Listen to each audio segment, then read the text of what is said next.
कांग्रेस नेता बृजेंद्र सिंह का तंज सामने आया। शायराना अंदाज में बृजेंद्र सिंह ने प्रतिक्रिया दी।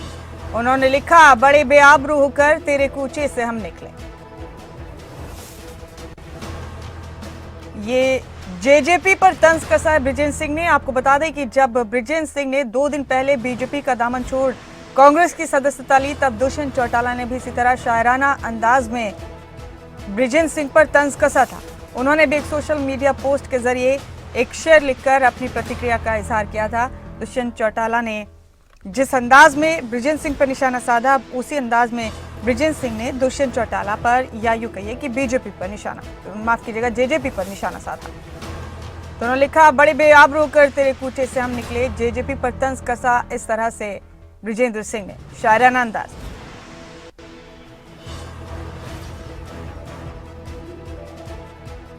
तो अहम खबर, आपकी तमाम अपडेट हम आप तक पहुंचा रहे हैं लगातार। हरियाणा की सियासत में क्या हो रहा है, सरकार में अब आगे क्या होगा, ये तमाम अपडेट हम आप तक लगातार पहुंचा रहे हैं। फिलहाल आपको बता दें कि मनोहर लाल और उनकी पूरी कैबिनेट ने इस्तीफा दे दिया।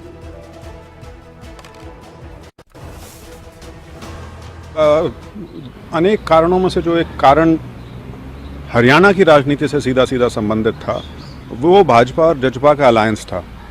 और ये बात हम पिछले करीब 1.25 साल से निरंतर पार्टी फोरम पे और पब्लिक में भी बोलते आए हैं कि ये अलायंस जो है ये बड़ा घातक है। ठीक है, कन्वीनियंस के लिए, सुविधा के लिए, एक सरकार को चलाने के लिए बना हुआ है, लेकिन अब बहुत हो चुका। इससे आप अपना पीछा छुड़ाइए, नहीं तो ये आपको राजनीतिक तौर पर बहुत हानिकारक साबित होगा। शायद ये बात किसी को समझ में नहीं आई या जानबूझ के नहीं समझना चाहते थे, क्योंकि चलिए व्यवस्था एक बनी हुई थी, सब उसमें खुश थे। लेकिन उसका मेरे ख्याल से जब मैंने परसों इस्तीफ़ा दिया, उसके बाद से शायद आभास होना शुरू हुआ कि बात तो काबू से निकल चुकी है। और अब ये आपाधापी की एक स्थिति बनी हुई है, जहाँ पे अलायंस पार्टनर से किनारा कर लिया गया है और पूरी सरकार का पुनर्गठन किया जा रहा है। लेकिन मेरा ये मानना है बहुत देर हो चुकी है इसके लिए। जो अनेक कारणों में से जो एक कारण हरियाणा की राजनीति से सीधा सीधा संबंधित था, वो भाजपा और जजपा का अलायंस था। और ये बात हम पिछले करीब 1.25 साल से निरंतर पार्टी फोरम पे और पब्लिक में भी बोलते आए हैं कि ये अलायंस जो है ये बड़ा घातक है। ठीक है, कन्वीनियंस के लिए, सुविधा के लिए, एक सरकार को चलाने के लिए बना हुआ है, लेकिन अब बहुत हो चुका।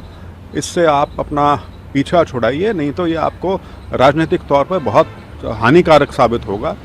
शायद ये बात किसी को समझ में नहीं आई या जानबूझ के नहीं समझना चाहते थे, क्योंकि चलिए व्यवस्था एक बनी हुई थी, सब उसमें खुश थे।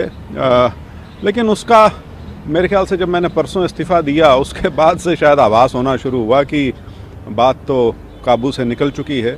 और अब ये आपाधापी की एक स्थिति बनी हुई है, जहाँ पे अलायंस पार्टनर से किनारा कर लिया गया है और पूरी सरकार का पुनर्गठन किया जा रहा है। लेकिन मेरा ये मानना है बहुत देर हो चुकी है।